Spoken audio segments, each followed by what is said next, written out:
separated your deep ball from everybody else? My deep ball, it has a little secret sauce to it, man. Never get too high, never get too low, but just keep moving. The whole story is Carlos never beat me in any kind of sports in high school. Welcome to the Orange is the New Black podcast. I'm your host, Ace Boogie, joined by my co-host, Zim. Zim, say what's up.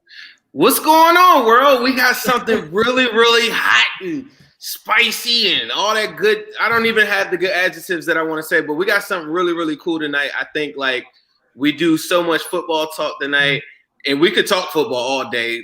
The panel, we could talk football all day.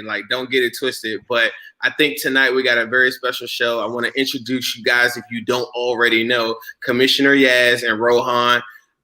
These are two really, really dope Bengals enthusiasts that I just want the world to, kind of understand what they're about and what they're doing. So starting with you, Yas, how you doing tonight? Tell everybody who you are. Hello, everybody. So I'm Commissioner Yas. Thank you for that intro. My name's Yasmin, but everybody always says it wrong. So I started the whole Commissioner Yas thing when I was the commissioner of my fantasy football league, and it just kind of stuck. I'm a Bengals fan, and I live in Los Angeles, born and raised in California. But I love the team, and I think that anybody that follows me on Twitter would know that I've done my due diligence, and I'm here to support them. So thanks for having me. Oh yeah, let's go. Definitely. Okay. What do you got, Rohan? I'm just kidding.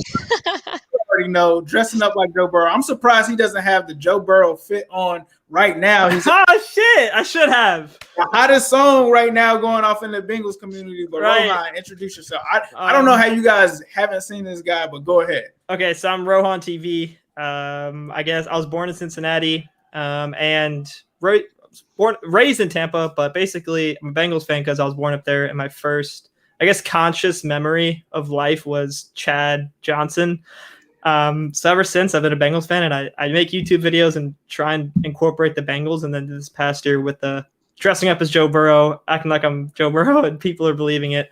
That's how I kind of really went hard in smithing myself in the Bengals fandom this past year.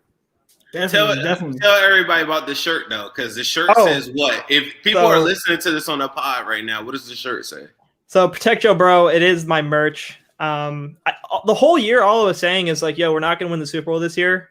It's just not. This isn't the year. So just as long as Joe Burrow doesn't die, protect him and just let him grow. And then guess what happens? My boy takes a massive L. So all I'm saying is protect that man. Whatever they got to do. Whatever it takes. All right. Yes. Yes. How did you start off being a Bengals fan? What moment was it for you? For me, it was Corey Dillon's 278-yard game, being there. That's what kind of made it for me. What was it for you?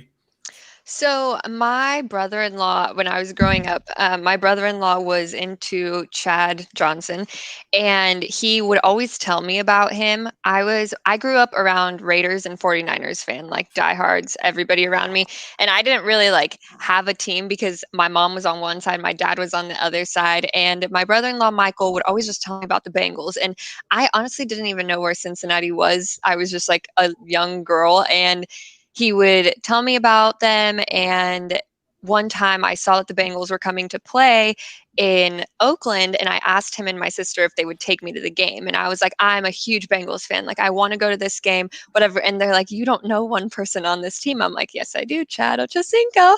And so me and my sister went to Walmart, and we printed out a Bengals B and ironed it on to a shirt. And that's what I wore to the game.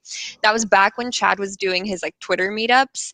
So the day before, they took me to meet him, and I just had a really dope conversation with him. I was, I think, either 13 or 14, and he just I was like, I'm here for the rest of my life. You have made me a Bengals fan. And then I would say living in California and telling people you're a Bengals fan is so difficult.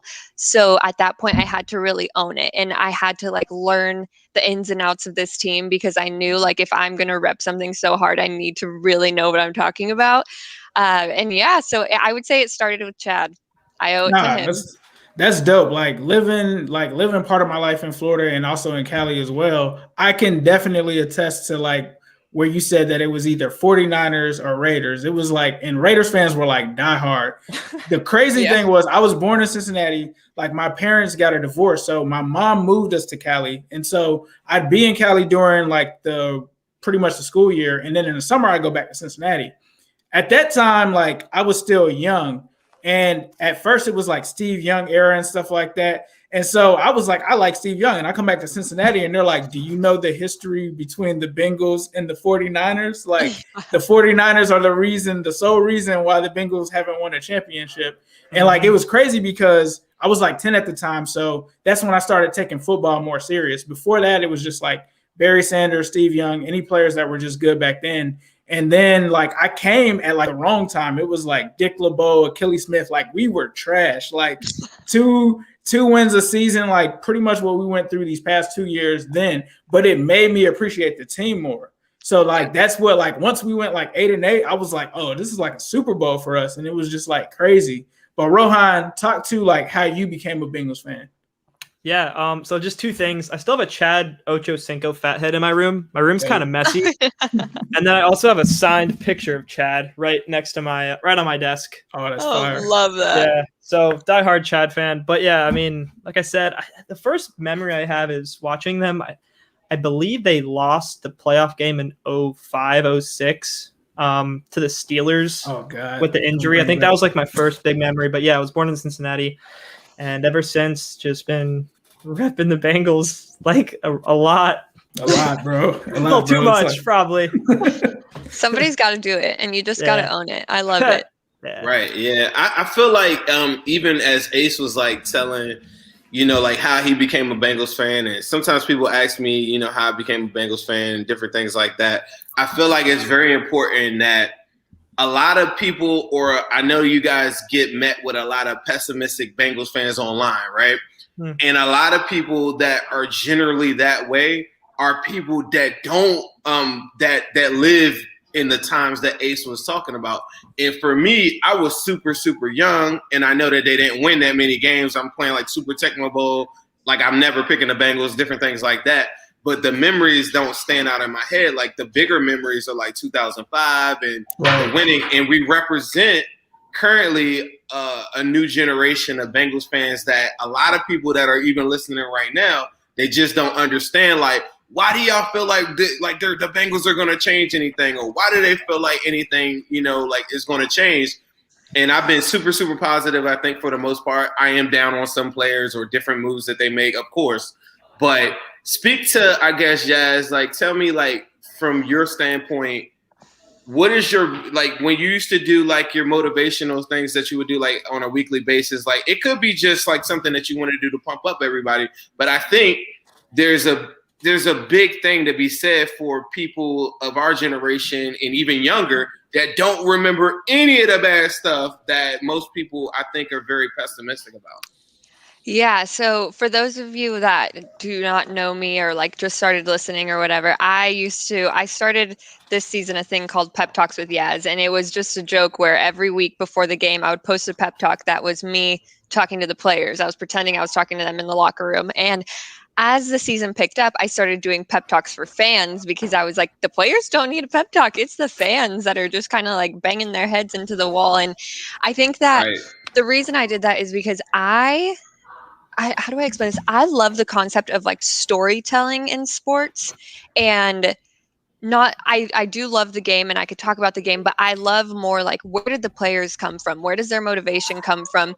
This team, like, what is this team rooted in? What are its traditions? All that stuff. So when I started to build my platform, the pep talks were like, I want to not mold Bengals fans, but at least try to take anybody I can and change their perspective and how they're looking at these things. So if you like go through my Twitter, you'll see everything I'm saying is mostly positive. And that doesn't mean that every single opinion I have is positive, because I did have a lot of people that were like, you're so naive. And it's like, no, I'm just choosing not to put the negative out there because we all know it. So like how you say you don't really remember like some of the bad stuff, I choose to not remember that stuff because I tell myself like, why remember that? I would rather just sulk in the good than sulk in the bad, if that makes sense. And when people say like the Bengals aren't going to change anything, they've never changed. Well, just like look at what they did last year in free agency, or even look at the media team. Like their social media team has changed so much over the past year. Like their content has just been so different. So we are transforming, but if you're like hanging all your hope on this one hook that you want them to do what you want, then yeah, you're not going to recognize any change. For sure. For sure. So Rohan, you bumped into a GOAT a few weeks ago with Jesse Bates. Like, can you just talk about how dope like that was and like how that kind of transpired?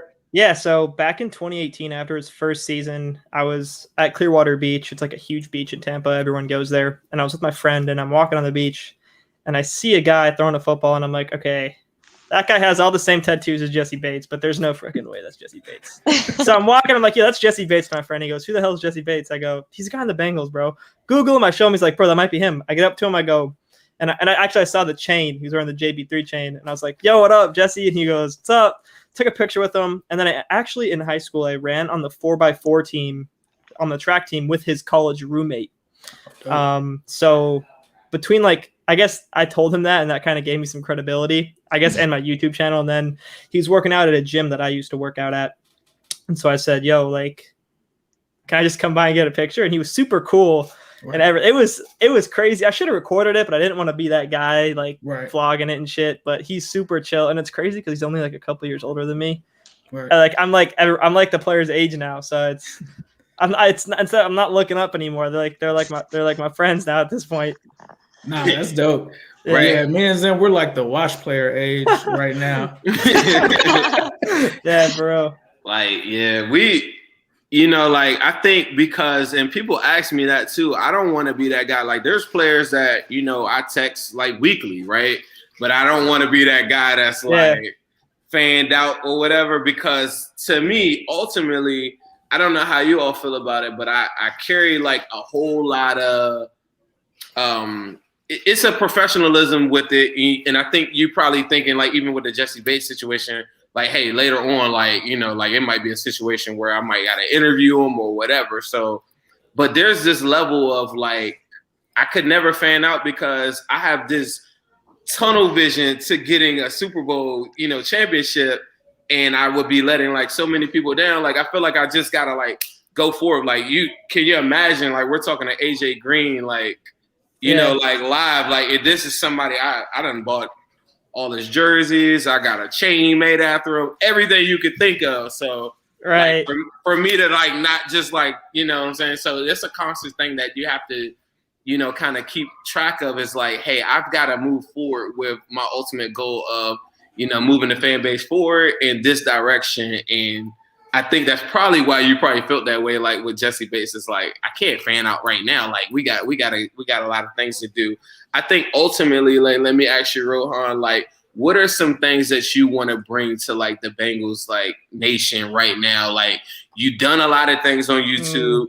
The prank stuff is crazy. You got the Joe Burrow song going right now, going crazy. You got a lot of different things that are happening. Like, what do you think is going to do to get us to, the Super Bowl that I'm talking about, that people think we're crazy for even thinking that we want a Super Bowl, right? Yeah, I mean, so I've listened to a lot of James Rapine and Joe Goodberry and Jake now at this point. They're kind of like my fathers of the Bengals stuff. They've given me so much knowledge, but basically we needed a quarterback to get us over that edge. Andy Dalton. I was the first person to tell I told those guys, like, no, let me say, but I used to come on there every single day for 4 or 5 years, and I told them Dalton is not the guy, but I'm gonna let you go ahead. Those are great. I love them. Exactly. Now we have a guy who like makes everyone so much better and doesn't need everything to be perfect. So now that we have that guy, it's like, holy crap, like the Super Bowl window is finally like open if they just click all the pieces together.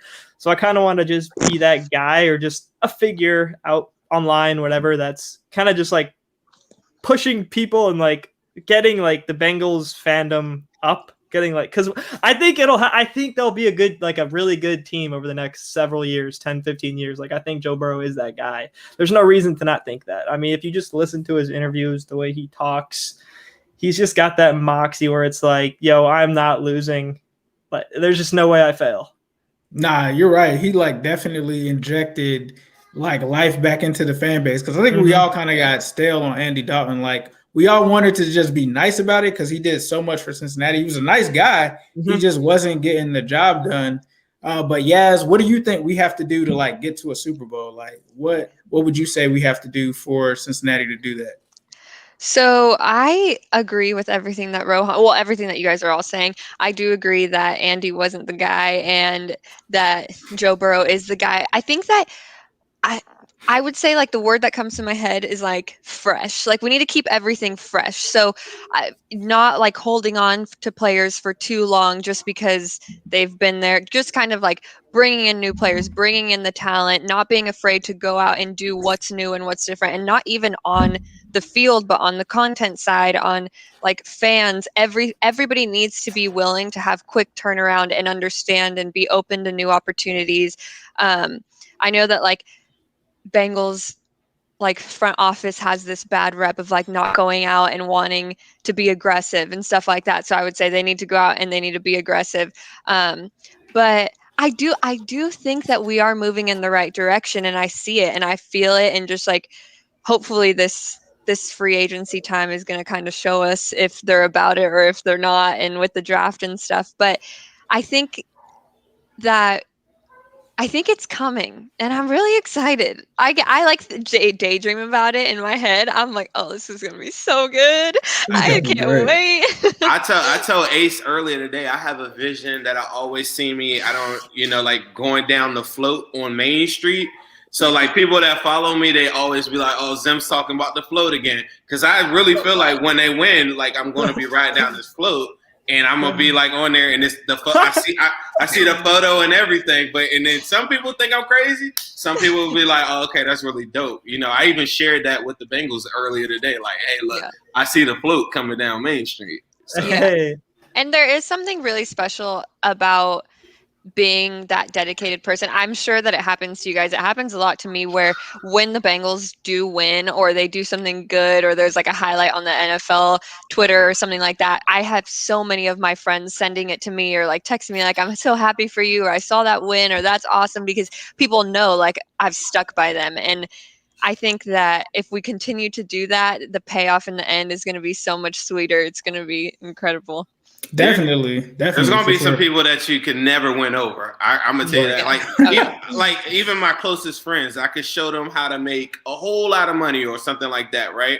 But it's just like until they see the money in their hand, they're never gonna believe you, So for a lot of Bengals fans, like I would encourage you all, like there are gonna be a lot of people that just say like, nah, it's not happening. Like, because I always point to like this last offseason too. I say they're the 6th highest paid in free agency. People will tell me a million reasons on why they're not going to go spend money. I go tell them a million reasons why I think they will.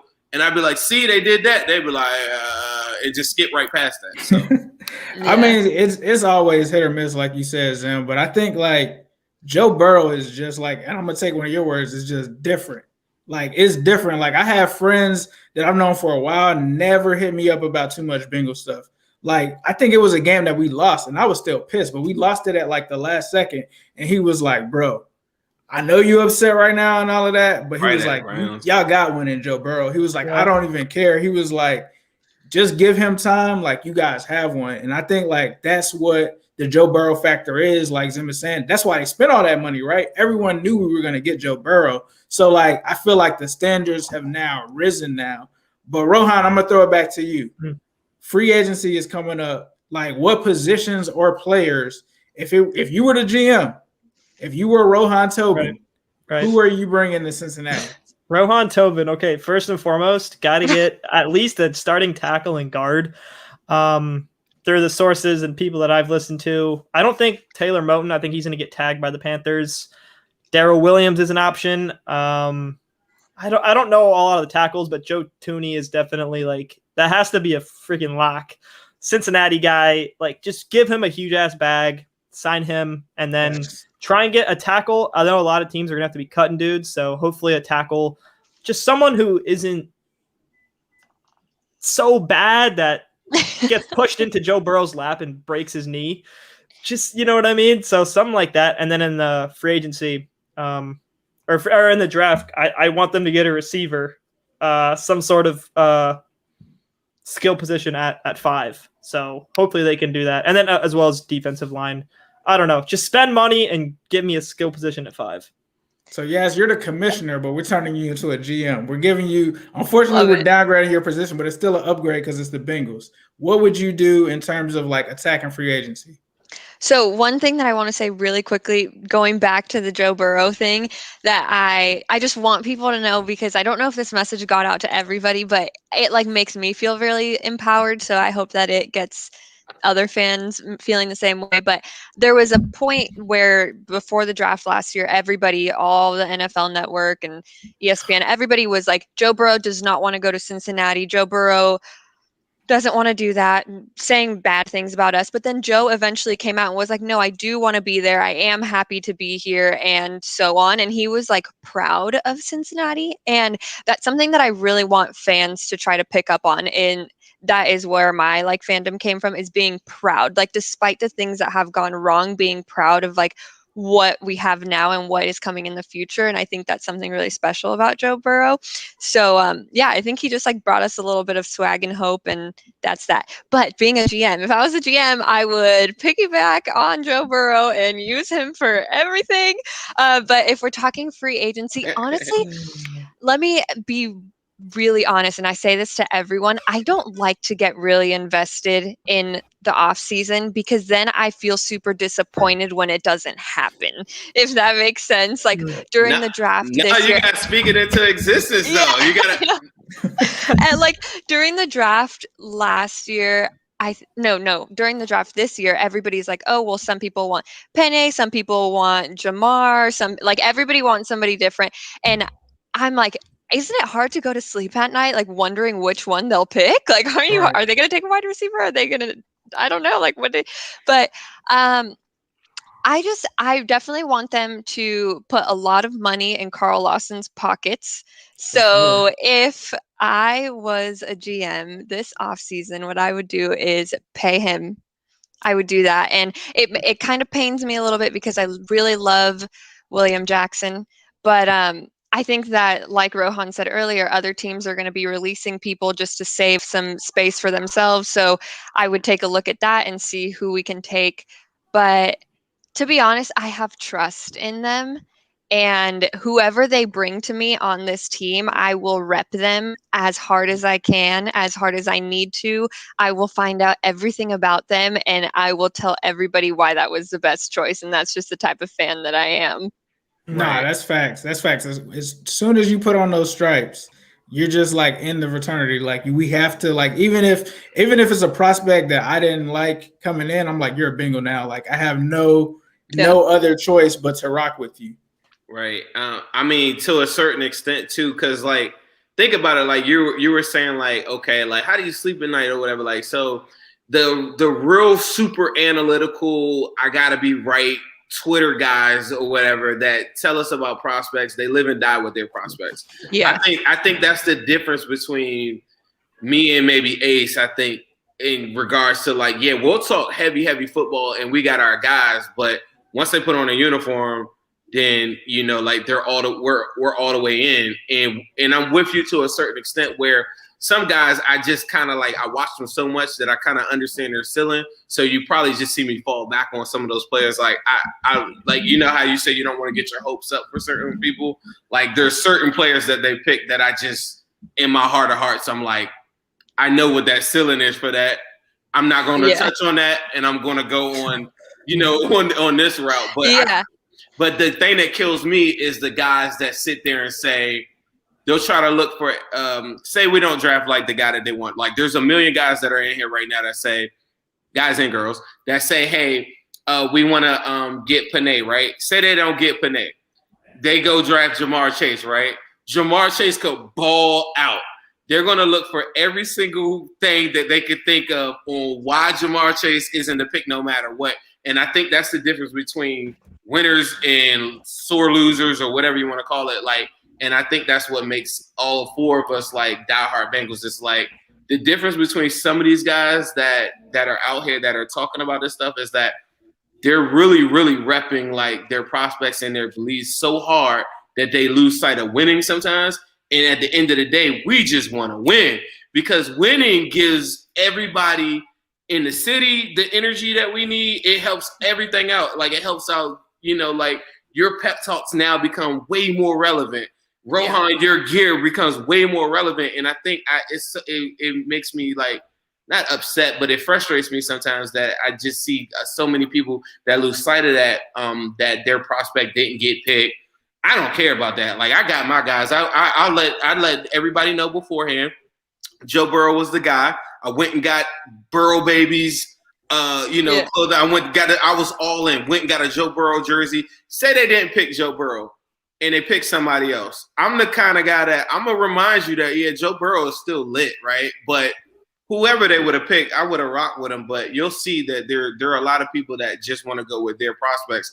And those, to me, aren't the real diehard Bengals fans that I'm thinking about. Mm-hmm.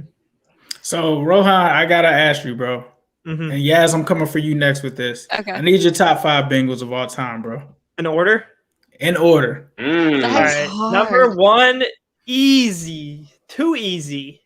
He's only played for 1 year, Joe Burrow, man. He's the truth. He's going to take it all time, baby. Hey, all time. We be over Chad? All I thought time. He was going to say Chad. Hey, okay. Did Chad get us a Lombardi? Chad did not get us a Lombardi. So Joe Burrow won. He's the truth. There's the hope is there. Number 2, Chad. Easy Chad. Number 3, gotta go Vontaze Burfict, man. Yes. I love that guy. I that's why my Instagram handle is 55. I just loved him. I loved how he was like that, like kind of like just had that kind. I mean, I don't know if we can curse, but he's kind of like a dickhead out there, and it was awesome. You know what I mean? Like, I was like, yeah, he's on our team. Thank God he's not on the other team. There's a huge divide with Burfict fans. Have you ever noticed that? Like, there's a million. I love Burfict. There's a million people that blame Burfict for losing 2015 game, right? But there's a million people like myself that feel like if there was no Burfict, we would have never been in that game. Like, he played. Right. If you go watch that game again, like, I got another favorite Burfict game where he played the Eagles. That's insane. If you ever want to see the highlights on it, like 15 tackles, unstoppable. But in that playoff game, he was unstoppable. And if he's not on the field, you're not even in the game. So he made the interception that when that happened, and it was against the Steelers. And it was against the Steelers. Don't even remind me. He got the pick. He knocked Ben out the game. Yeah, he took him out. He took all of them out. Because if Ben plays that game, you're not even in contention, like, in that game. Like, yeah. But I'm sorry, your Burfict's number 2 on your list. No, number 3. Burrow, Chad, Burfict. Then I gotta go. Probably gotta go. AJ Green. I mean, just in my lifetime, definitely one of the more fun people to watch. And then number 5, Chris Henry, man. Rip. That's dope. I like it. Slim. I like that. That was a good. Yes, we need that 5. I know it's tough. God, this is so hard. Okay, so first is definitely Chad, and then second is definitely Gio Bernard. Ooh, third, okay, Pac-Man. I love him. Like, oh my gosh, I have like the softest spot in my heart for him. I love when he goes on his rants. I don't know if you guys were his friends on Snapchat in like 2015, 2016. They were playing the Cardinals and a bunch of Bengals got stuck in the elevator. And he put it on his Snapchat story and it was the funniest thing of my life. It was like 8 guys stuck in the elevator. And Pac-Man's like calling Marvin. He's like, I don't care what you guys have to do, but you got to get us out of here right now. And it was just like the best thing ever. Me and my little brother, we love that. What about his rant? Did you ever see his rant on the plane ride after the 2015 game? Yes, I remember that. I feel like that is the embodiment. Like, the way he felt, like it helped. It was therapy to me because I was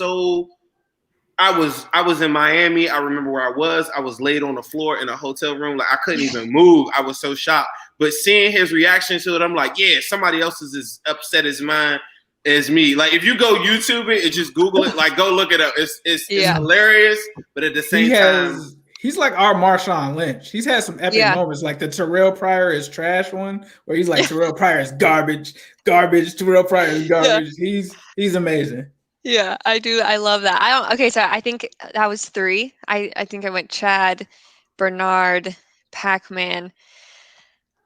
I think I have to say AJ Green just because like he gave me so many like bragging rights for so long, you know, like when he was good, and that was the one player that all my guy friends, like especially through my college years, like he was the guy that they'd be like, the Bengals suck, but yeah, AJ Green's cool. So yeah, that him. And then okay, this one is really hard because on the field, okay, disclaimer. Off the field, I would say John Ross. Like, I love John Ross so much. I love the potential that was there. I love the storyline that I have in my head of who I thought he was going to be for our team. And like, John Ross, that's my guy. But 5, I'm the CEO of the John Ross fan club. Okay, let me tell you. Let me tell you. I have literally. I'm gonna show you. Okay. I'm gonna show you one day. I have recorded rants on my phone of like people on Twitter used to like say really mean things to me about him, and I would record myself on my phone like going off on this person, and I would never post it, but I just had to get it all out. I'm like, you don't even know. And look, I went and bought, like when we drafted John Ross, I went and made this chain, and I'm gonna tell you what it says on the back of it one day. But it's all about John Ross. Like I made it, and me and Rohan, you talked about James Rapine or whatever. Like me and him were like, I remember I called him. I was going crazy. I did a live. I mean, I'm talking about since day one. And a lot of people, you were talking about like forgetting, some of the shortcomings of Bengals, right?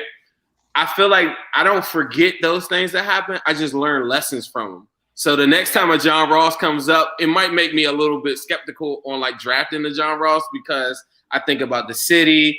I did a podcast one time with Ace about like Ferraris versus Hondas. Like you're a California, person. Like I don't know if John Ross was a natty guy, and so our perspective on John Ross is totally different than the average Bengal fan. But I thought that was crazy that you said like to this day I'm still John Ross all the way through and through, and people be like, too. What?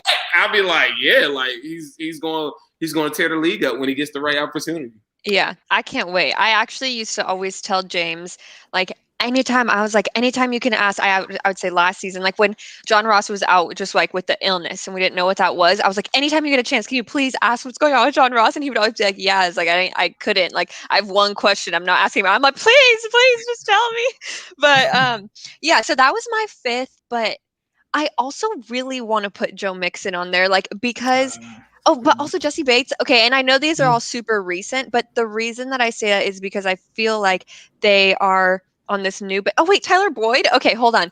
Let me just tell you where I'm going with this. Tyler Boyd and your list Joe about Mixon. to have like 20 people on it. I know. Today, yeah, actually, I'll get into that later. But yes, Tyler Boyd and Joe Mixon. I feel like they both bring this really great sense of like leadership. Just like from what I can see, I feel like Joe Mixon is like our hype guy. And even though we didn't really get to see him play very much last season, I just love that he's always like super hyped. He seems very prideful.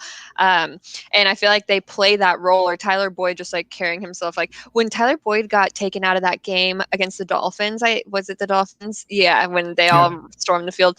Yeah, I remember that game. I loved the passion out of him, and like great football players, the both of them, but I love that they also have the passion, and that kind of reminds me, like when I think of myself as a Bengals fan, like I think of you guys as somebody that's going to give me like the breakdowns of the X's and O's. And I think that a reason that I've been able to kind of like pick up some traction is because I don't try to be that girl. I don't try to break it down and tell you. I mean, I know that there is people out there that can do that, but I'm like, that's not my role here. My role here is to like hype these people up, get everybody excited.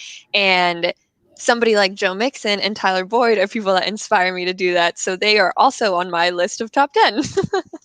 Nah, that's dope. Honesty is something that, anybody can get behind, right? So like being yourself, being true to yourself, that was one of the questions I was going to ask, like, because there's a lot of people in here that are trying to figure out how in the heck did y'all get all these views? How the heck did y'all get all these, all these different things? Like Ace, do you have anything that, like I just want to go straight to that because I think like the whole subject matter is like we're content creators and we're like some of the leaders. There are many guys that I could shout out, right? And I don't want to leave anybody out. but we're leaders and we're at an age demographic that's a little bit different than an average Bengal fan, maybe. I don't know. But, Right. you know, can you speak to that, I guess, like, Ace, like, on, like for me, it was just, I got like tired, content. bro. Like, people are, you know, like, people are, you Content, know, yeah. are searching for ways of, like, how do you do this on TikTok, or how do you do this on whatever? Like, do you have, like, something that you want to share with the people, I guess? For me, it was just like I would get on YouTube all the time, and it's like I would put in Bengals, and I got so pissed off because there was like no stuff on like Bengal stuff. And so for me, I was like, all right, if they're not gonna put it out here, I'm just gonna go ahead and rep us because like we have so many good players. Like a lot of people are kind of sleep on us. The national media never talks about us. Like that's how I stopped watching ESPN because they rarely talk about the Bengals. And so for me, it was just let me like, you know, just talk about the Bengals. And that's how it started for me. And then it picked up traction. I think like the video that went like small, like inside Bengals community viral for me was actually like Andy Dalton. And it was like, I hit like my boiling point with Andy Dalton and just went live after a game and like kind of went in on him a little bit. And that's when like it kind of like the light kind of came on for me, at least, was all right, this is dope. I started getting support from people. And then like the next thing I knew, it was like retweeted on like Team Stream. And I'm like always on like Bleacher Report and Team Stream all the time, just like looking up Bengals news. And then I like scroll one day and see myself and I was like, whoa, this is insane. Like, so that's where it kind of started for me.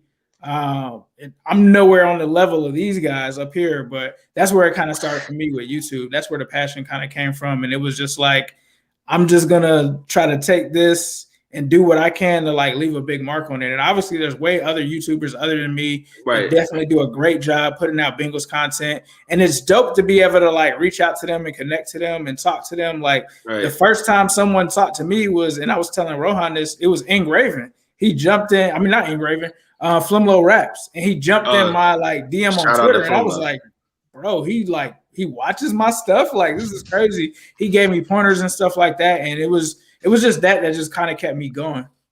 Right.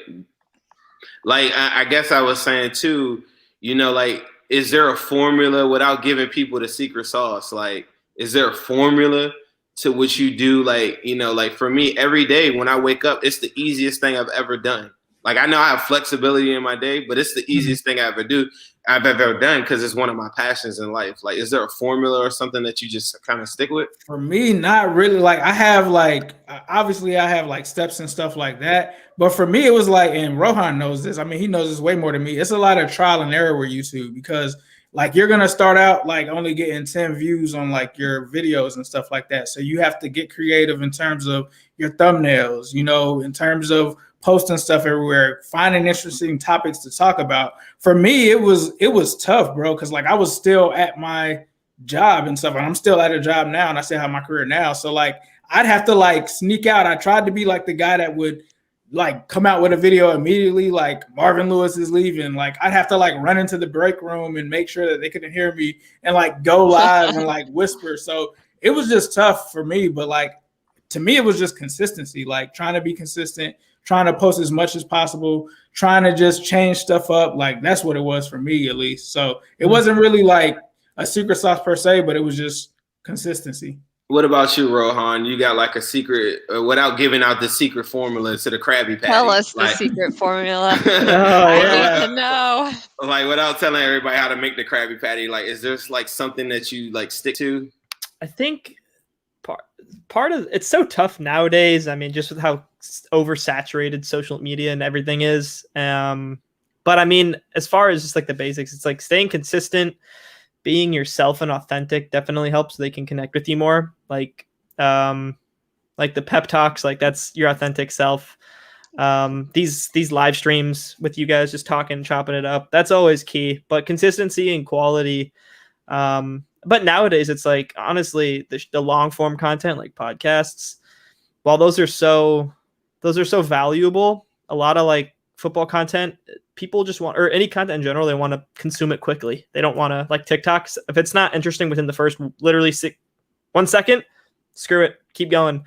So being different, and then just kind of put your own twist on things. Like dressing up as Joe Burrow and walking around and getting free Skyline chili, like, because I think I'm Joe, like, you got to do something that's just out of the norm. But yeah, I mean, it's tough though. Either way, it's tough. You got to get kicked out of somewhere, right? Yeah, you got to get kicked out of Star practice. Wars spoilers and stuff. Yeah, you got to do. You got to rub people sometimes the wrong way too. Did you see when they kicked Rohan out of practice? I didn't see that. I'm very excited to go look at all this after we get off. So that time was crazy though. Like I was sitting there, me and my friend, and we're recording. We're just like recording some of the players. I don't even know what we were doing. We're just kind of recording the field. And one of the coaches drives around on a golf cart with like the police officer, and they're like, "Yeah, man, you can't film practices, man. We don't want anything leaked." And I remember saying when he was leaving, I was like, "Dude, you guys are playing a game tomorrow. Like all the footage is going to be on the like TV for millions of people to watch." Like I mean, okay, I guess I could leak it tomorrow, but I was like, but I understand. If you had a practice facility, maybe. Oh, never mind. Yeah. I'm not gonna say that. I saw that comment like 3 times just now in the comments, like practice facility. So what about you? That's my only. Honestly, for me, not to cut you off, Yas, but honestly, for me, that's the only reason I want one, because I know like Bill Belichick's the Steelers coaches, they can sit on that bridge and just watch all of our stuff. So I'm like, I don't. Just from a comfort standpoint, I don't want someone like flying a drone like there, and that's why we're losing to these teams is because of that. Never even thought about that. That's like, now I want one. Yeah, I was gonna say for me, you just got to really figure out what your strengths are and play to those. Like, how I said before, I'm very honest and I'm very realistic. So I knew right off the bat that stuff that had my face in them, like videos, were doing a lot better than not. And I just played on it, and it's not really like a cheat code, but I have had people like tell me like, oh, you only have this much followers because you're a girl, or because you're pretty, or because this and because that. And I don't even take offense to that, because it's like, okay, but I decided to use my strengths and build my platform doing something that I love. And it's not like I'm sitting here like pretending to be a Bengals fan. Like I go through the highs and lows with the team, and I really feel it. Like my friends will be like, Yas, you can't let it ruin your whole Sunday. I'm like, don't talk to me. I'm not going to brunch. Like, I don't want to be around you guys right now. And so I really do like feel the pain when the team feels the pain, and I feel the happiness when the team feels the happiness, and what I'm putting out there are my own real authentic thoughts. And so I just really like played on what was doing well. And I always say that like I want people that see me online to meet me in person and be like, she's the exact same. Like she's not any different. I want my friends that know me in real life, that follow me on Twitter, to be like, that's something Yas would say in person. So I try to just like really be myself. And I think that's kind of what has helped me grow. But I would say the biggest push was my outfit videos. Those were the ones that really got me in the thousands. The last one that I saw some merch on there that I just was like, whoa, that stuff right there is cutting edge. But I'm gonna tell you too, like, I get told that so many times. I'm so daggone handsome, and I'm like, what do you want me to do? Like it's not my fault. I'm so handsome. I gotta put this stuff out. It's like, no, I don't share that same thing. But yeah, no, I mean, I just like in the beginning, I used to take it super personal, and I would like get really self-conscious about it. And I'd be like, I'm not fit to do this. Like people are just like saying that it's only because of my looks, or it's only because of this. And then eventually I'm like, you know what? No, like I know what I bring to the table. I've worked for big national media companies before, doing sports stuff behind the scenes, producing national radio shows that people wouldn't know because I'm behind the camera. But I went to school for journalism. I've sports journalism specifically. Like I've done my homework. I know what I want to do. And so if Twitter gives me that outlet for now, then that's where I'm going to do it. And I love that it's with my favorite team too. That's dope. Zim, you got to give us the sauce, man, because you got the sauce on IG too. Yeah, what the heck? How do you do that? I don't, like people that follow me watch me from zero, like no help, nothing. This is like 3 years ago, so it just started off like, especially I would go on Instagram, like Rohan was saying, I consume information really, really quick. And because I'm like really, really busy, just like everybody else throughout the day, I don't have time to sit down and read long articles. I don't have time to go search for tweets or anything like that. Instagram and my friends, and I feel like our generation is like picture. Right. And early in the like when I made my page, there wasn't any Bengals fans that I felt like that were talking like me. They were talking and just reiterating some of the stuff from older Bengals fans. So I was like, we don't really have a voice for like the younger generation, even though I'm not even that young. I just hang around. Like I keep myself around young people all day. That's another thing that I do like all the time, that a lot of people, like I've even seen negative comments like tonight, right? They don't hang around on a normal younger, people that have endured a lot of the hardships of being a Bengal fan.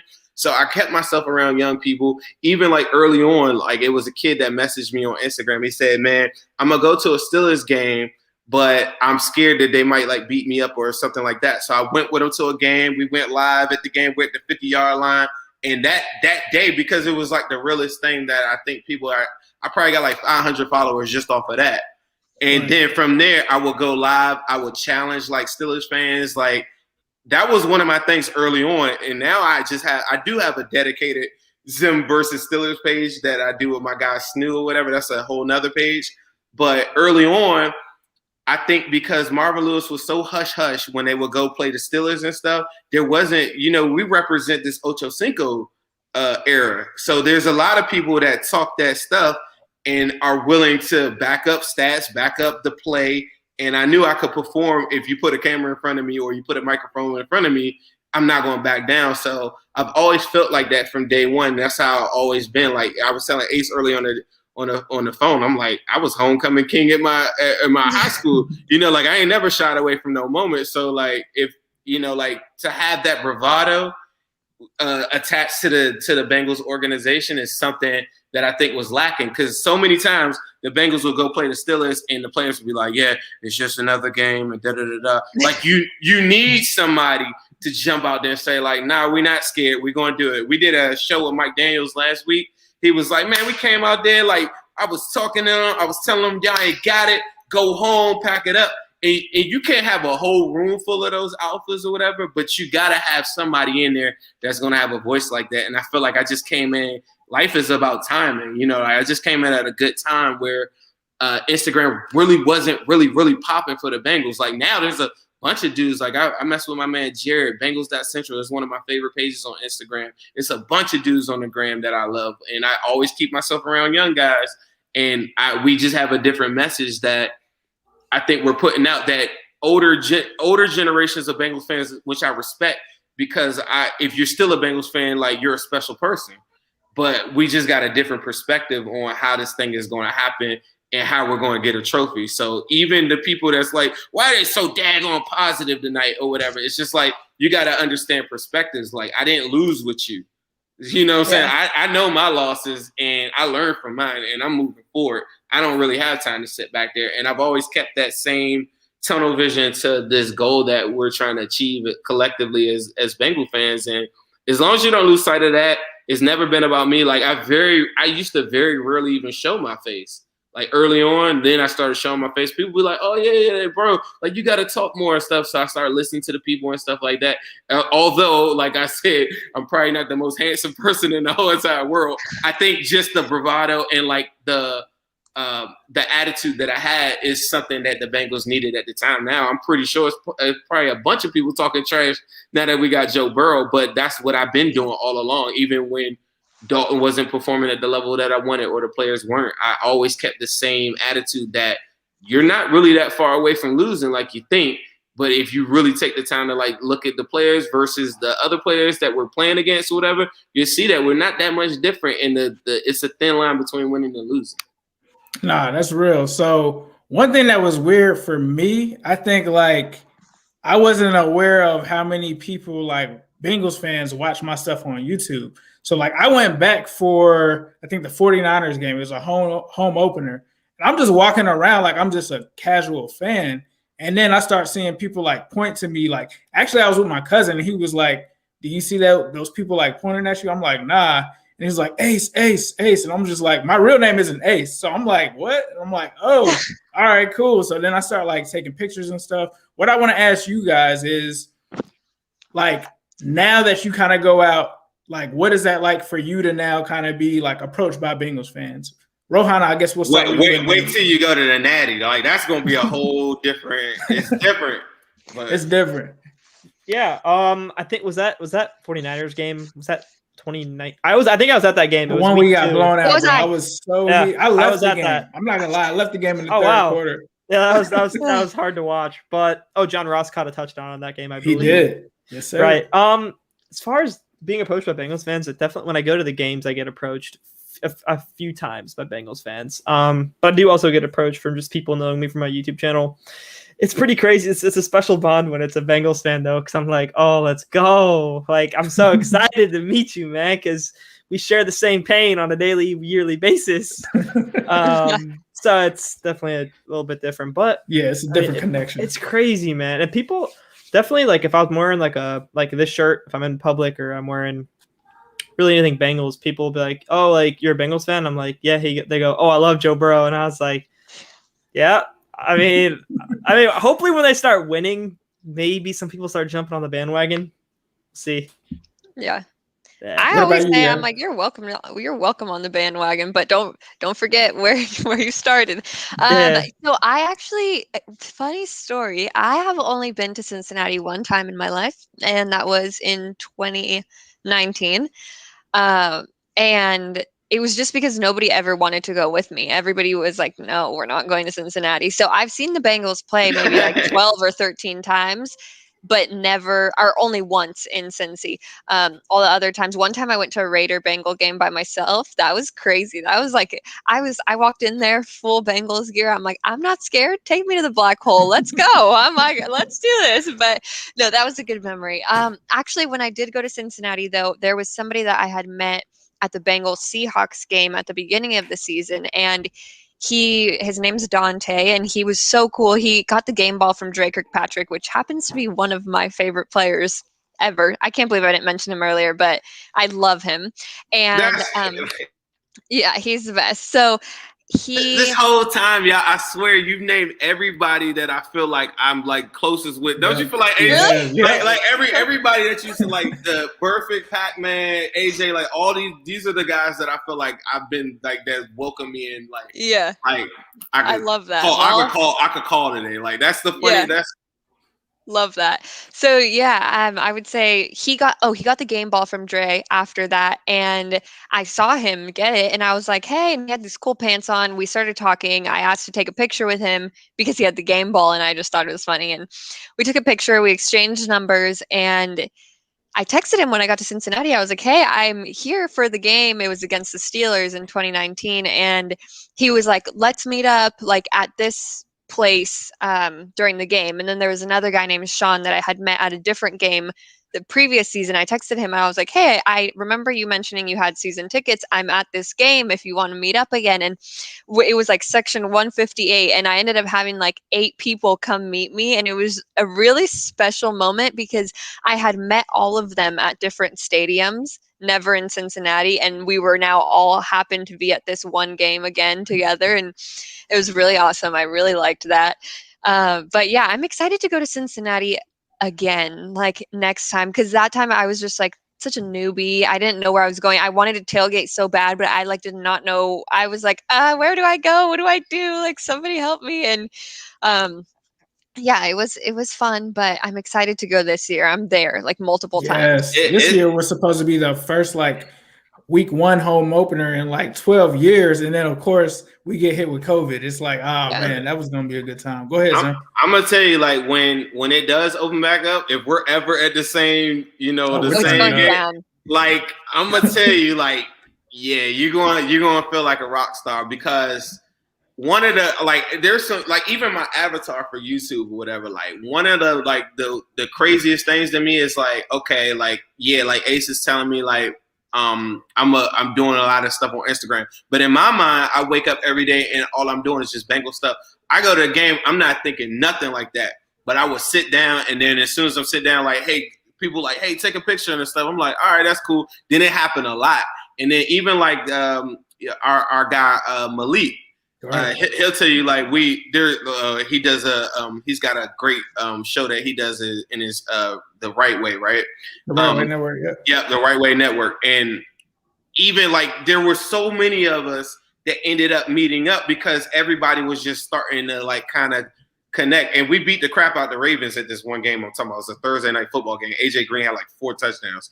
But it was one of the craziest games because everybody just kind of like, it was like a domino effect. I was there to, you know, just chill, watch the game like I normally would. But you're going to see like people was just like, oh, okay, like let me take a picture. Before you know it, like 2-3 hours go like we're all cheering together and everybody like just came together.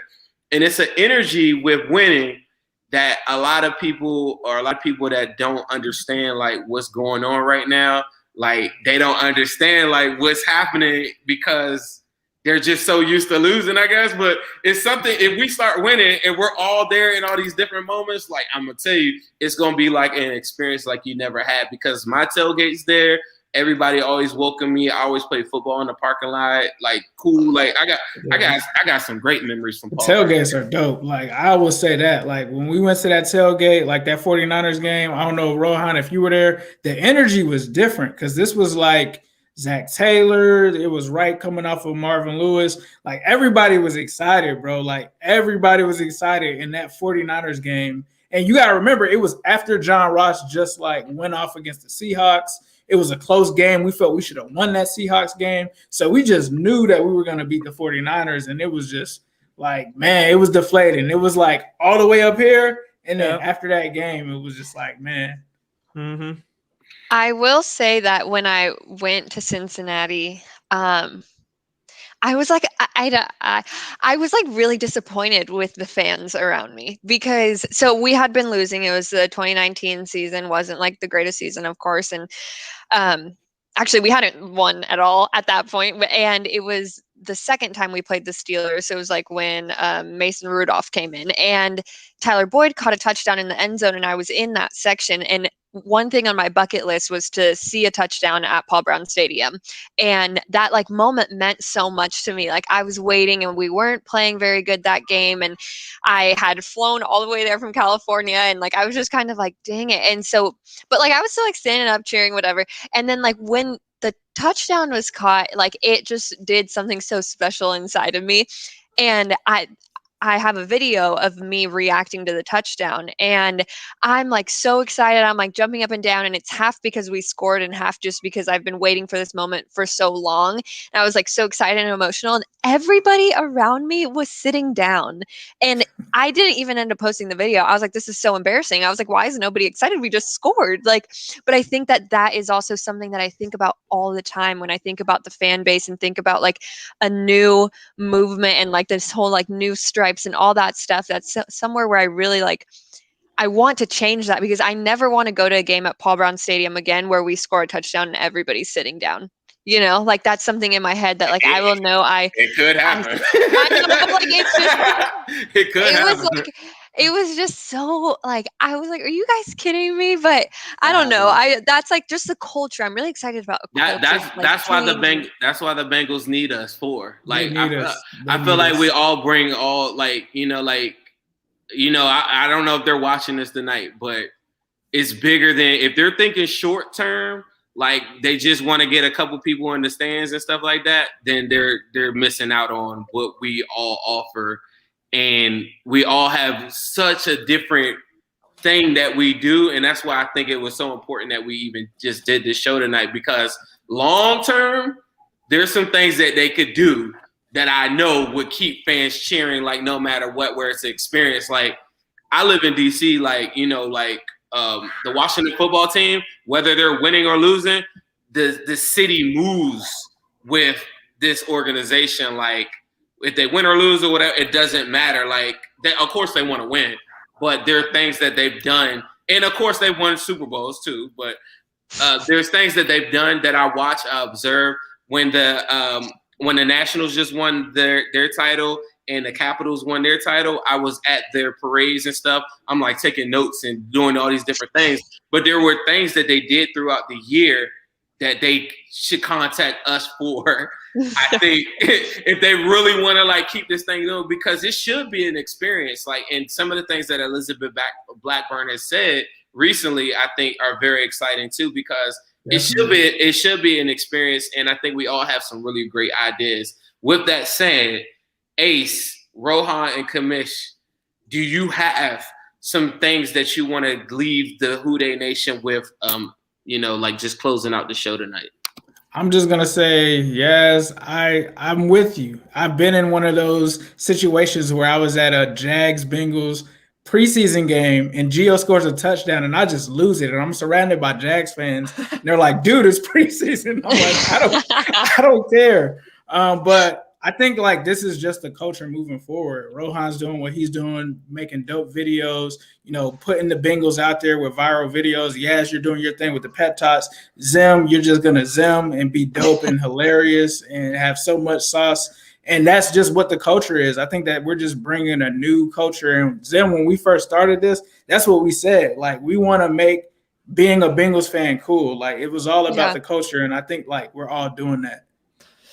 Yeah, for sure. I mean, freaking, we got Joe Burrow, dude. There ain't no reason to not believe. That's all you need. Yeah, Come exactly. on. Like, Mic drop.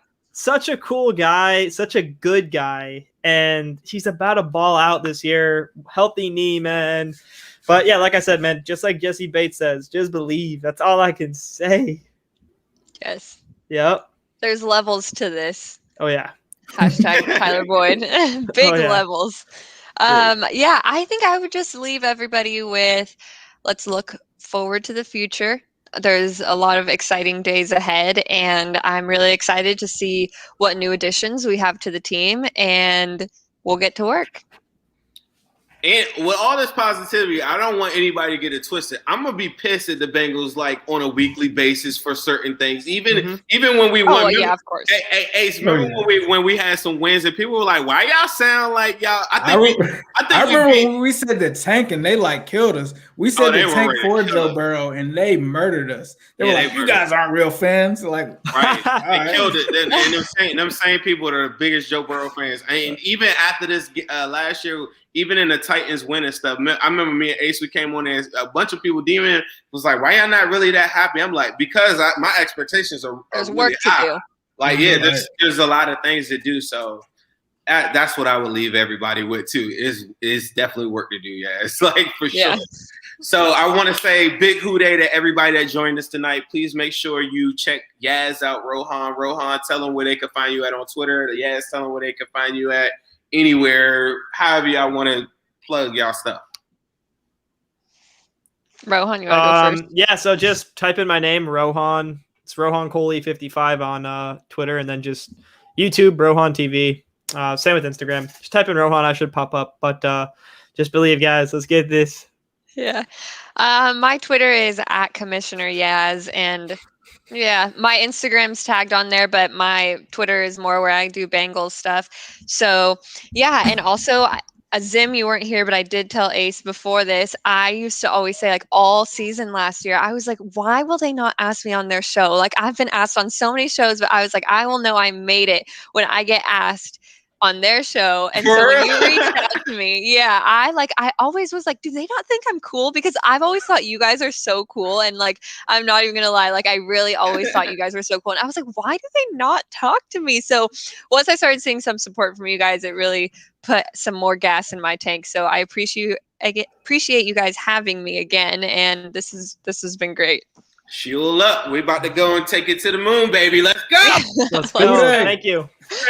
Hello, world. What separated your deep ball from everybody else? My deep ball, it has a little secret sauce to it, man. Never get too high, never get too low, but just keep moving. The whole story is Carlos never beat me in any kind of sports in